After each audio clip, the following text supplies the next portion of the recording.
When we are overwhelmed, we do the most ridiculous thing. We look for other things to be overwhelmed about. Mm-hmm. I don't know why we do this, but we do. So let's say I'm concerned about one of my kids. I am working really hard at my job and things aren't going very well. I'm wanting to do some different things with my own personal life. So I've got these 3 big things that I'm working on. When I'm spinning in that, I'm going to start to reach and pull in other things that make me feel overwhelmed too. Mm-hmm. I'm going to get mad at the dog. I'm going to be mad at my daughter for not cleaning up her room. I'm going to add all of these other things so that I'm like creating a bigger storm for myself. Mm-hmm. I don't know why we do that, but that's a big feature of being overwhelmed.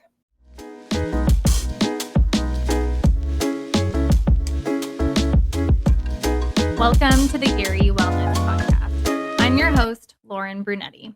Each week, I sit down with local doctors, therapists, wellness professionals, and community voices to have thoughtful, real conversations about what it actually means to feel better.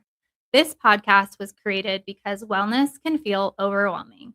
My goal is to help cut through that noise by highlighting trusted resources right here in our community and having conversations that feel approachable, honest, and grounded in real life. Whether you're navigating a season of change, looking for support, or simply curious about what's available to you locally, this is your space to learn, reflect, and feel supported. Because when you start to feel better, you start showing up in all areas of your life, and you deserve that. I'm really glad you're here. Let's get into today's conversation. Welcome back to the Erie Wellness Podcast, everyone. I'm really glad you're here, especially as we head into a new year. January always feels like a reset, but it can also come with a lot of reflection. So many people I've talked to are coming off a year that felt full, fast, and honestly overwhelming. There's a shared craving for more simplicity, more intention, and time with their families, and just a little less overwhelm at home, at work, and in everyday life. So that's why I'm really excited to welcome today's guest, Lisa Nelson. Lisa is a local Erie therapist who works with individuals and families around stress, trauma, and all the things that can feel heavy when life gets busy. In this conversation, we're going to talk about overwhelm, what that actually looks like, where to start when everything feels like too much, and how to bring more intention into our days. We also are going to touch on ketamine-assisted therapy for trauma and PTSD, something a lot of people are curious about but don't fully understand yet. And Lisa does a great job explaining it in a way that feels grounded and approachable. So Lisa, I'm so glad you are here, and welcome to the podcast. Lauren, thanks so much for having me. I'm so excited to get to participate in this. Of course. You have such a unique path. You started off many years ago at CSU, ended up at a smaller college, and had many years were a stay-at-home mom. And then you went back to grad school later on in life, and even spent 5 years in Japan. So when you look back, what parts of your journey have really shaped the therapist you are today? I can't actually say that any one of them shaped it more than others. I can tell you that I think all of our collective perspectives and everything that we are come from everything that we've been through, right? Mm-hmm. All the good and the bad things, all of the wonderful experiences kind of create little pieces of who you are. So even the bad things that I've experienced, I wouldn't wish them away, because they create more of a sense of grounding and understanding myself and understanding human nature. And, that's why I love psychology so much. It's the study of the human, right?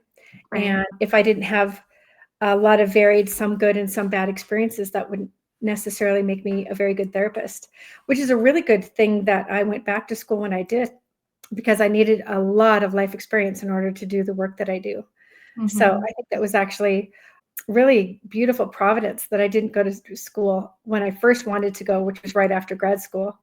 It wouldn't have worked as well, or I wouldn't have had the knowledge that I have. So it worked out best for me.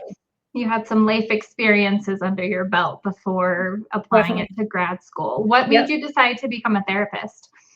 I don't think I ever decided. I think it was decided for me like way before I was born. I think this is just something I was born to do. My mom tells this really great, funny story of, she was sick coming home. We lived in this little farming community outside of Fort Collins. And she would bring me home from daycare in this little red wagon. And she was really tired and sick one day. She looked back at the wagon, and the wagon was empty, and I was pushing the wagon from behind because I knew she was sick. And I think that's why my mom knew this is going to be somebody who cares for people. So I just think it's, I think we all have gifts. And if we're lucky enough to be able to use those gifts and to be able to, help our communities and help people, then we are the happiest people in the world. So I'm beyond blessed and happy with the work I do. Oh, well, that's amazing. I'm glad you've been able to do that, and especially do it here in the Erie community. You've been here for 21 years and you watched it change. What first brought you here, and what made you want to build a practice that serves the same community that you live in? Well, I'm from here. I'm a Colorado native. I'm a Niwot High School grad. I grew up in Longmont. So this has always been home. My family is here. When I moved back from Japan, I never intended to stay in Colorado. I think, a lot of kids that grow up here are like, get me out of here. I don't think that is the feeling anymore, but it certainly was when I was in high school. But I really did feel a calling to work in the community that I live in. I know a lot of therapists don't. A lot of people will live and maybe work in Boulder or work in Longmont or other areas, but I wanted to stay connected to this community. It's given me so much and giving my children so much that I wanted to be able to give back. So on today's episode, we're really going to be hitting it home with overwhelm and this feeling of I'm stretched too thin. It's really becoming a big theme for so many people. Really. And I know that you're seeing it with the individuals that you work with. So at what point do you feel like you started noticing this shift of people really being overwhelmed? Well, you look back at like the good old days and, it seemed like our grandparents had a much better outlook on life and things like that. But, how do we get away and get back to that? I think it really has come full circle and been a harder thing when I think about the bigger pieces that have brought us into social media and just the constant noise. And I think that's a big part of it. It's we're being bombarded from a million different directions. We're seeing so many different things. And I think because of that, there isn't an off switch or an automatic space where we can have the calmness that our brain needs. So I think overwhelm is, it's not something that just someone has if they have mental health issues. This is something that everyone experiences. This is just part of the human condition. But it's getting worse as we're connecting or disconnecting, right? So, people that I have several clients, and I know several other people that aren't clients that only have friends through social media. So they'll come home from work, they're on, whatever platform, they're playing games with people all over the country and all over the world, and they feel like that's social. And it's actually not very social. And I think a big part of that comes through in terms of how we then interact with the people we have to, and that sense of not being able to connect with people. So I think it's all of those things that are just happening in society that are making it harder. Right. What is a healthy social setting then, in your opinion? Well, I think we need people, right? We are humans. Humans are pack animals. We need each other, right? Not one of us has all the gifts that are needed in order to survive well. We need each other. And I think that's an innate part of being a human. And so I think when we separate ourselves or we think that we can do everything or we can chat GBT through our life, we're not really having that human connection. And part of what humans need is physical touch. We need eye contact. We need to be able to smile and connect with people and be able to say, me too, that I experience what you're experiencing and that we are all in this together. And we're missing that. Yeah, I agree. It's way different than even, seeing each other on FaceTime versus actually sitting down with someone in person. I mean, and if we didn't think about it that way, we certainly began to think about it that way and recognize that during COVID, when all of our kids were online to take classes and we were all trying to manage our whole life through that. I mean, that time frame, I think, will certainly be seen in history as a monumental change in terms of the human experience. So you recently created 6 online modules for busy, overwhelmed individuals. What inspired these, and what do you hope someone feels after going through them? Well, what's inspired it was just a recognition in myself. I've felt overwhelmed even from a little kid, and part of the modules I talk about my own story of managing my own overwhelm Mhm. and what I've done myself in order to create some different tools, some things that I've used with my clients. The beginning of this, the moments that created this particular piece was having a difficult time with my daughter who was just really overwhelmed with something, and I just recognized this is just her emotional brain, and her Mhm. emotional brain has just completely taken over everything. She can't think logically. So what the whole premise of this is about understanding what's going on in your body, Mhm. feel overwhelmed so that you can stop it. So there's several tools that kind of talk about when you're noticing this and the somatic experience as it gets bigger over time. A lot Mhm. of people recognize they're overwhelmed at a 10, but it actually doesn't start at a 10, it starts much lower. And if you can recognize that at a smaller level, you can control it a little bit better. So that's part of what people learn. The Mhm. other piece is that this is just a really normal part of being a human. And if we can control it better, right, by using our logical brain and stepping into a logical part of our brain, not letting the overwhelm truly overwhelm all of our senses, right? Mhm. What are Um, some Oh, sorry, I have a question. What are some things physically that we can start to look for, like, when we do start to feel overwhelmed? so the modules kind of walk through quite a bit of that, and it's different for everybody. We often will notice tension. So men will notice tension in their shoulders, in their Mhm. arms, in their hands. So that tightening that kind of comes through that part of their body. And women have a tendency to wear that a little bit more in their neck and their shoulders. And when we're noticing those faces, we should be paying attention, right? My body is telling me something isn't right. But often we just move past it and don't think about it, right? Mhm. Until we're in that sense of panic or we're in that sense of overwhelm where we can't think straight, Mhm. right? When the emotional brain takes over, our prefrontal cortex isn't able to think at all. It literally goes offline. So you've got to put in tools before that happens. So those are the main things. But a lot of people will say when they're getting through it, when they're walking through a 0 to 10, kind of understanding what's going on in the body, things like heart rate will change, their breathing will change, their chest will feel different, like it'll feel heavy. Mhm. Some people will feel like a knot in their throat, like they can't really swallow or talk well. A lot of people feel like their stomach is either painful or like their stomach drops. Mhm. So those are just some body sensations that we kind of need to be paying attention to.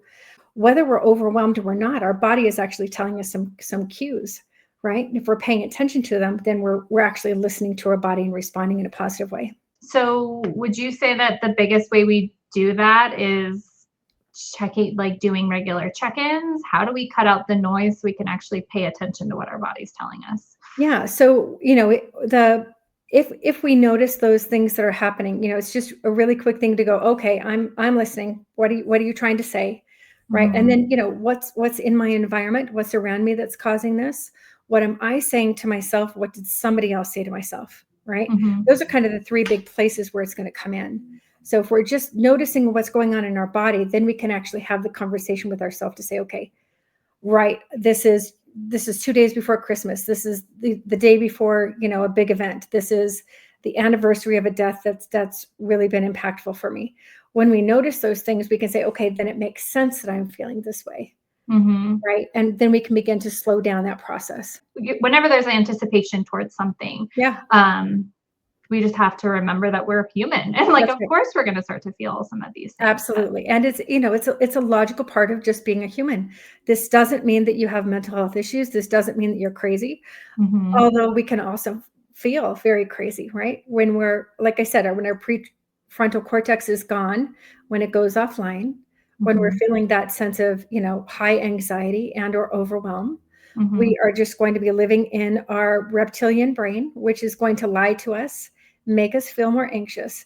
I do not know why we do this. This makes no sense to me. I've looked at every research study I could possibly find to see if I could find an answer for this, but I can't find one. So if I'm wrong, anybody knows something, please hit me up because I want to understand this. When we are overwhelmed, we do the most ridiculous thing. We look for other things to be overwhelmed about. Mhm. I don't know why we do this, but we do. So let's say I'm concerned about one of my kids. I am working really hard at my job and things aren't going very well. I'm, wanting to do some different things with my own personal life. So I've got these 3 big things that I'm working on. When I'm spinning in that, I'm going to start to reach and pull in other things that make me feel overwhelmed too. I'm going to get mad at the dog. I'm going to be mad at my daughter for not cleaning up her room. I'm going to add all of these other things so that I'm like creating a bigger storm for myself. I don't know why we do that, but that's a big feature of being overwhelmed. Right. Lisa, I literally just did this. During the Christmas season, I was overwhelmed with everything else going on. And the day before, I'm like, I think I'm going to learn how to make cinnamon rolls. Like on top of like already feeling stressed out, I'm like, I'll just learn how. I was like, I want to make let's do something I've never done before. Christmas morning. Like and it's like, why in the world did I even think to do that? But that's so funny how you just start to add even more to your plate unintentionally. Yep. Right. Or, like you said, this is going to be great for my family for Christmas morning. This will be so sweet. Right. You had great intentions about it, but you're piling it on. Yeah. Right? You're like, just why would I want to learn about raising cinnamon rolls at 4 a.m. in the morning? Yep. You're just being a mom. You're very normal, Lauren. It's perfectly okay to be doing that. But yeah, it's then, once you learn some of these skills, then you sit back and go, okay, do I have the bandwidth for this? Do I want to put this into my life right now? And what's the good outcome, right? Sometimes if we feel like, yes, I want to do this, I want to learn how to make cinnamon rolls and I want to do it today, then it's worth it to do it. But we need to be, intentional, right? And think about our bandwidth, because even though we all think we're super moms, right? Right. We all have a bandwidth and we all need to be able to give ourselves, like, can moms put themselves in that we are 10% as important as everything else? Which would be for most women a big, big step up. Right. It's a really sad number, but it would be a big step up for most of us.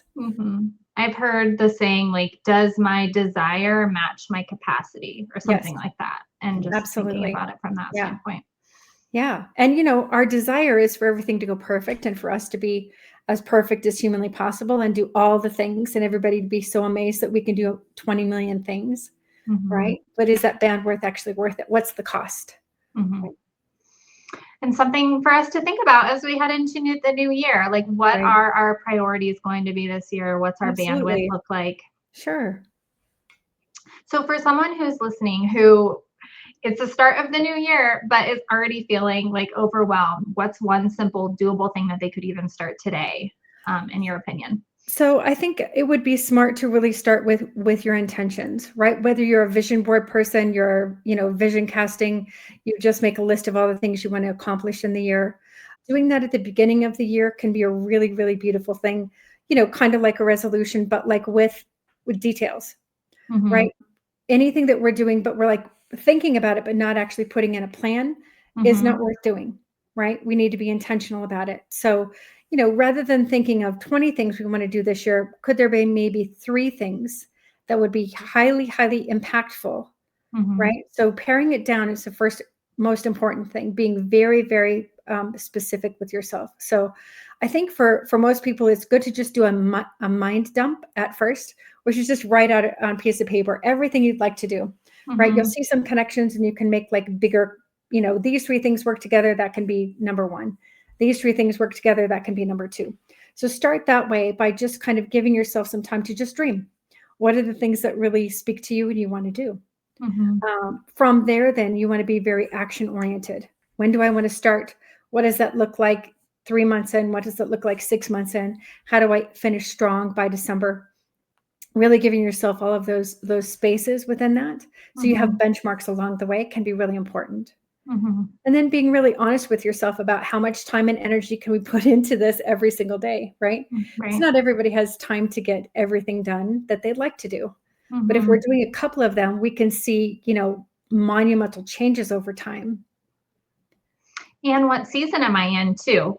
Because we all go through different seasons. So are you really in a season to be doing certain things? I was talking with a friend.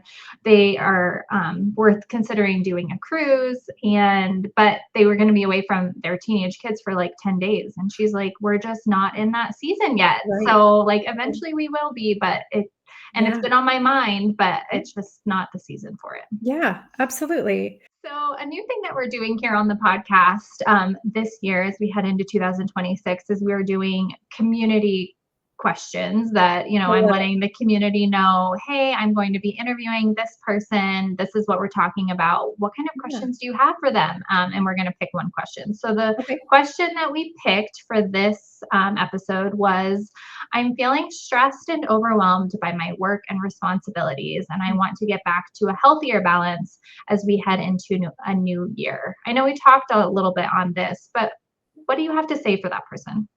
So I think the big thing is first to recognize you're not alone, right? That we all feel those stresses, that work can be very overwhelming because no one just works, right? We work, we have friends, we have family, we have stresses that are all over the place.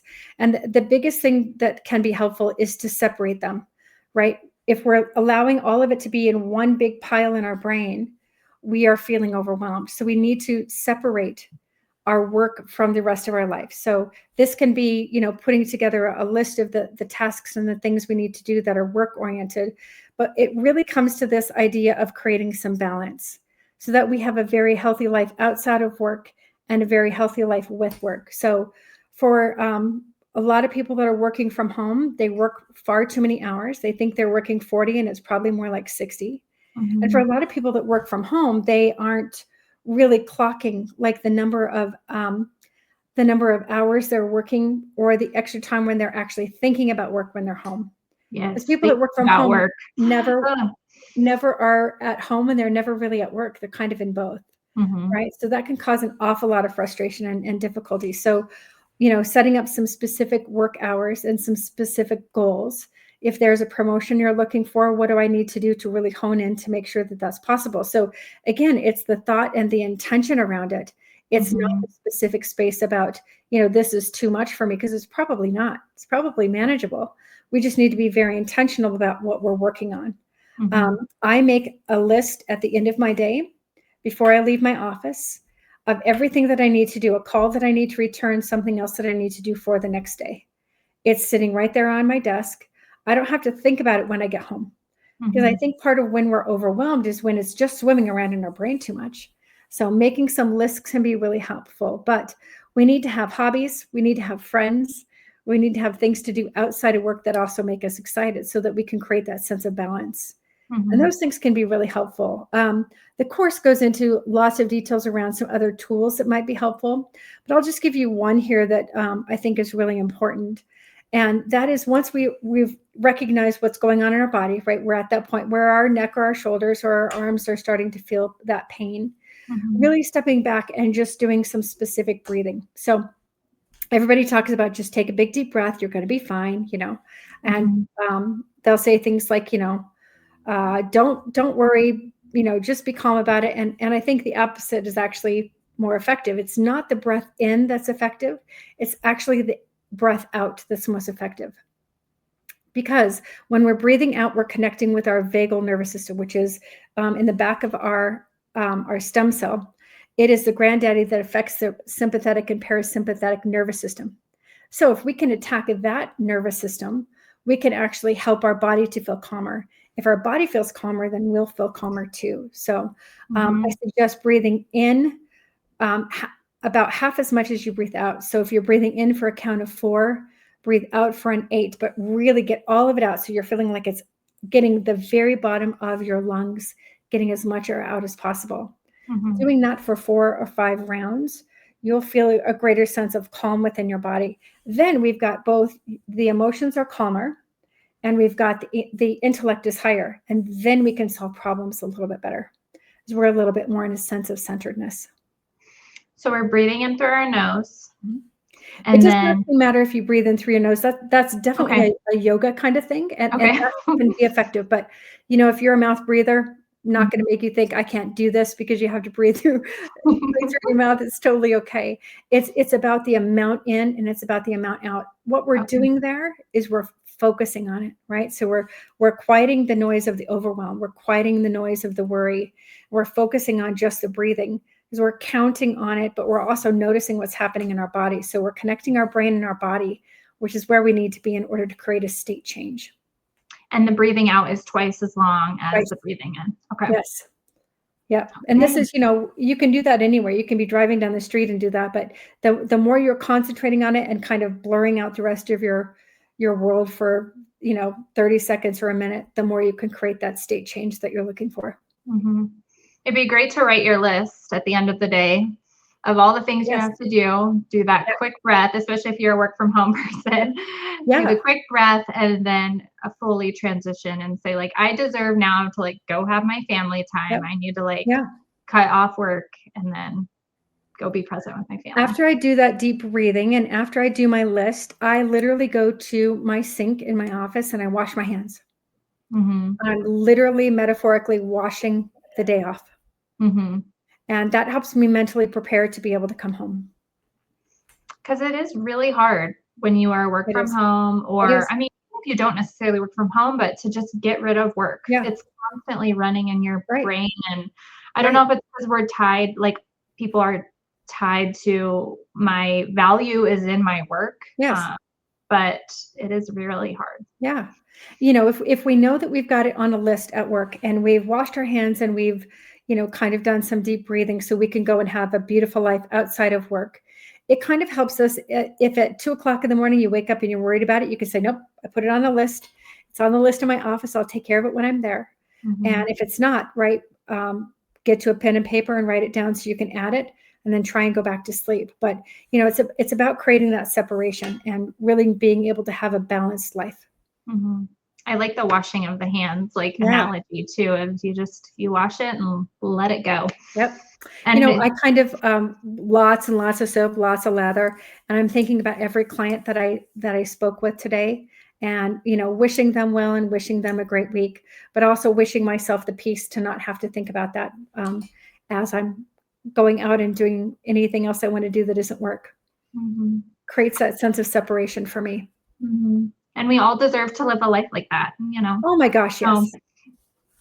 We deserve cannot it. Just be workers, right? We cannot just define ourselves as the work that we do. We have to define ourselves as people.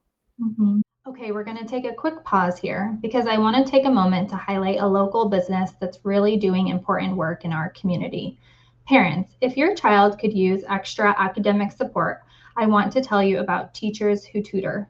Teachers Who Tutor connect students with local licensed teachers for one-on-one tutoring, both in person and online. Sessions are flexible and focused on individualized student needs. From elementary, high school, and even college, their tutors meet students where they are and help them grow. To learn more or get started, visit teacherswhotutor.co.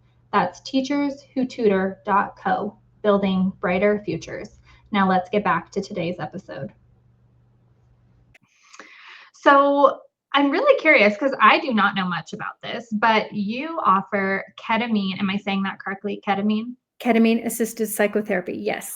For trauma and PTSD. So it's new to a lot of people. How do you explain it in a really simple way for our listeners?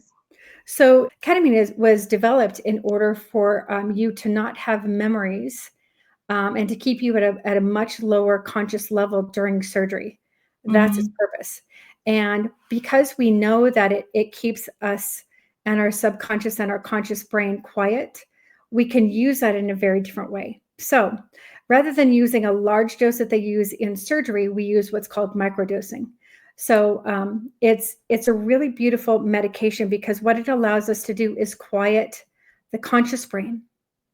So we're able to hear and connect with and really listen to ourself because we don't have the conscious brain that's so busy and overwhelmed with all of the other things going on. We're quieting that in such a way that we can actually hear what we need to hear. And, our body keeps the score. Our brain keeps all of our memories, whether they're conscious or not, they're all in there. So for PTSD in particular, it's also very good for helping high levels of depression and anxiety.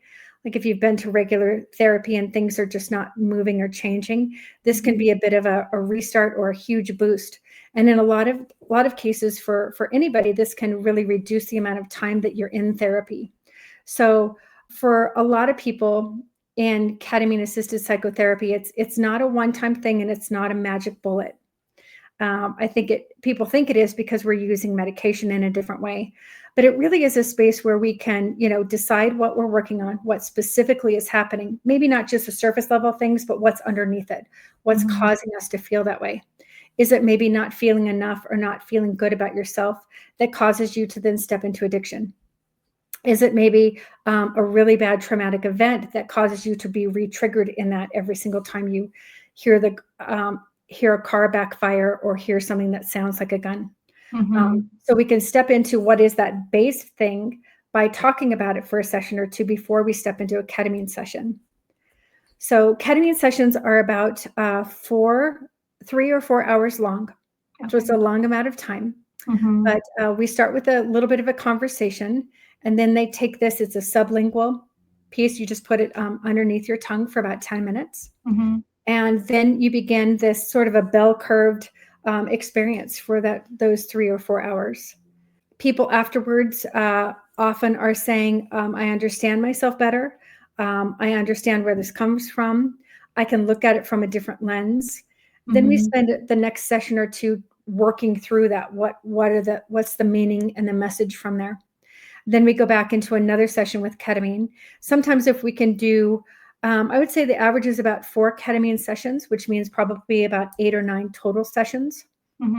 People can see pretty remarkable differences in terms of how they live their life. And we're not taking away the traumas or the difficulty. We're just not making them right here, right in front of our face that we have to live through. It kind of pushes them to the back of our brain where we remember the experiences, remember them, but we aren't triggered by them. They aren't part of our everyday experience. So wow, that's so you do remember the whole session. Yes. Yeah, you're not unconscious at all. You are awake and in the room. I have eye masks. I have 4 different blankets if anyone wants. I have 15 different pillows. I have a big couch that people can lay on. People sometimes want to lay down very quietly. I have music that we play. Lots of different things to kind of create the atmosphere that creates that sense of calm. And do you ask questions, like to keep conversation going or to maybe bring things up, or do you kind of become chatty, I guess, like during the conversation? No. This is a very quiet time to go internally, but we've worked on it ahead of time. So we're not just letting your brain go anywhere, right? Okay. We're being very specific about this is our intention. This is what we're going to work on. We talk about that right before we take the medication. And as they're taking the medication and it's impacting, we talk a little bit. But once they're in that, there's very little conversation. And often, if a client does get pretty chatty, I ask them to, let's try to go inward a little bit more. Let's try to just focus on what your subconscious is trying to tell you. So, and does we can talk about it the next couple of sessions and kind of work through all those details. And naturally, a lot just comes up. Yeah, like for the individual. Okay. Yeah. Right. When we're working on these kind of things that have made us stuck in regular therapy, or things that have made it hard for us to move forward in a healthy way in our life, our brain and our body are ready for that, right? If you're coming to me for this, you are ready to make that commitment. Okay. Right. It's going to take an entire day every time we're doing a ketamine session. It's going to wipe out your day. So it needs to be something that you're really serious about. So by the time people come to me, they're like, nope, let's go. They're ready. How do you know you're a good fit? So there's quite a bit of criteria. I talk with clients before we even talk about the medication and talk through what those issues are.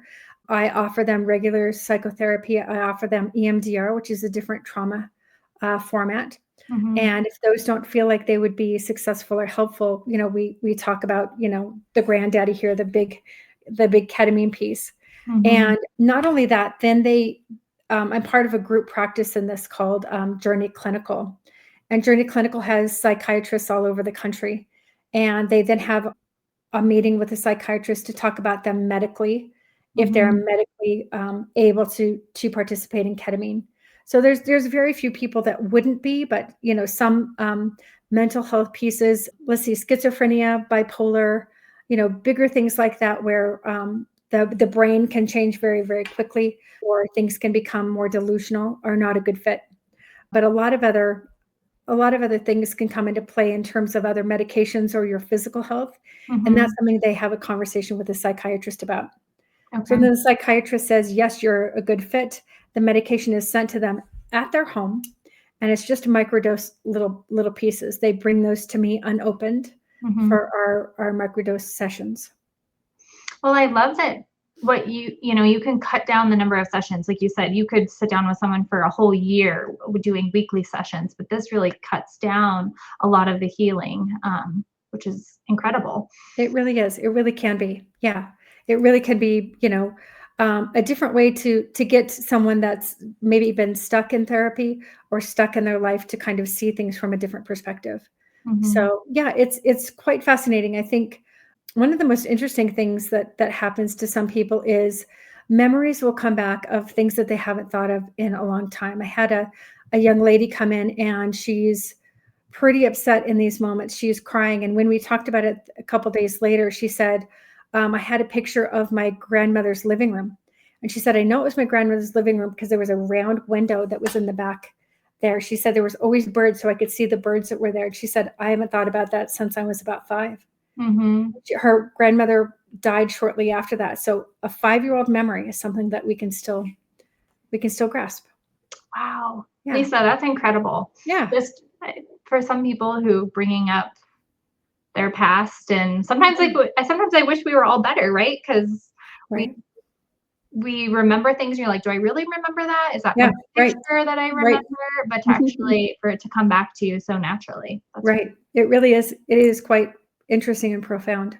I mean, is it huge traumas going on in your life? Is it deaths? Is it, accidents? Those kinds of like bigger traumas where it's really helpful versus just regular sessions of, It has shown to be very effective with depression and anxiety, especially when regular psychotherapy and or medication has not been effective, right? Those people that are, maybe resistant in some way.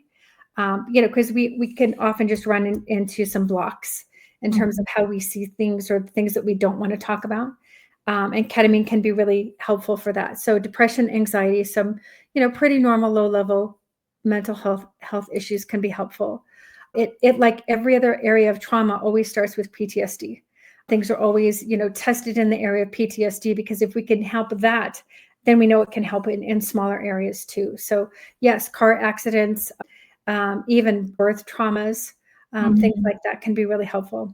So it can help a wide range of things, but it needs to be, we've tried the regular things. It's not really working. There's a sense of stuck and I can't get past it. Then this is the boost. And how do you want your clients to feel after it? Like, what's the ultimate goal?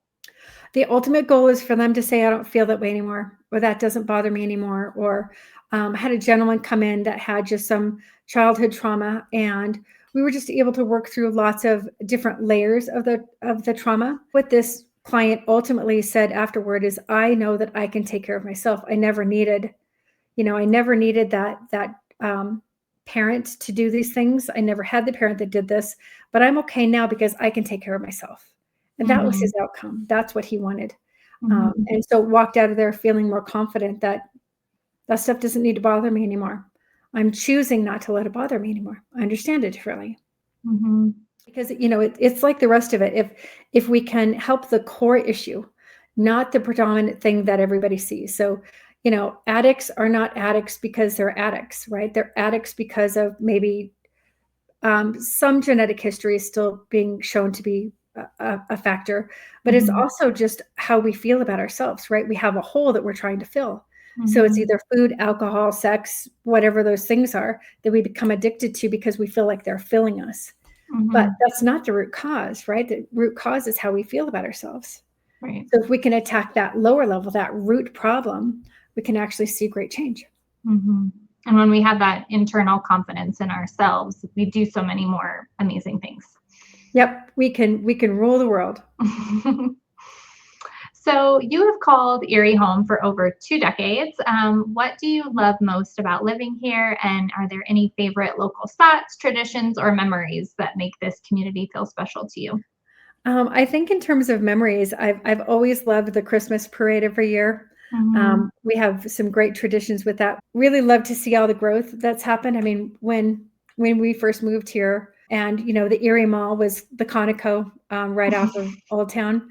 That was it. There was nothing else here. And, when we got a Walgreens, that was monumental. That was such a big deal. And just to see the growth here has been a really, really wonderful thing. I think my favorite things are just that we have some really fun restaurants now. And when I first moved here, if you were going to go out, you had to go to Longmont, you had to go to Boulder. There wasn't anything here, but 24 Carat and Preepy are just such wonderful places to get to go. Great. I know these high quality restaurants that we have right down the street. Yes. But I have to tell you, my very favorite, most thoughtful person in town is a woman by the name of Ann Vo. She owns 2 businesses here in town. She owns She Nails, and she also owns Forever, the faux restaurant right next to Starbucks on County Line. You might remember her during COVID. She and her whole team were making masks for free for everyone. And she's just a really loving, giving person. She also does food from her restaurants to a couple of retirement communities for free once a week. She's a really awesome person. So thoughtful, giving back to the community. She's just a really wonderful person. So shout out to both of her about businesses. Ann. Yeah. She's great. I know her, and I've been inside the nail salon a lot. And one thing my husband had back surgery. And every single time I came in, how's your husband? Like, how's the kids? She'd give them lollipops if they were with me. Yes. She's thoughtful. An amazing human being. She is indeed. One of my favorite people here in town. She's spectacular. Well, thanks for sharing that one. Sure. So as we kick off I'm calling this kind of season 2 of the Erie Wellness Podcast, and look ahead to a new year, what is one message you hope that people take away from your story and your work you're doing here? I have a mentor that I've been working with for quite a while. He has this really great hoodie that he wears all the time. And the hoodie says Hope Dealer. And so rather than being like a drug dealer or something else, he's a hope dealer. I've always kind of thought of that as something that I hope people will see me as. And that psychotherapy is about creating hope, that things can change and that we are not static and we are not who we were in our past, and we are not our story, right? We are not the worst thing that happened to us. We are also not the best thing that ever happened to us, but, creating a sense that hope is alive and that we are allowed to create change for ourselves. Well, thank you, Lisa. I hope this conversation reminded you that this year can really look different, and not by doing more, but by slowing down, reflecting, and being intentional with the small shifts that Lisa shared with us today. You don't have to change everything all at once. Even one takeaway or one new boundary that you create this year can start to change how your days feel. If something Lisa said resonated, sit and try it. Let this year be getting you out of survival mode and into something more grounded and supportive.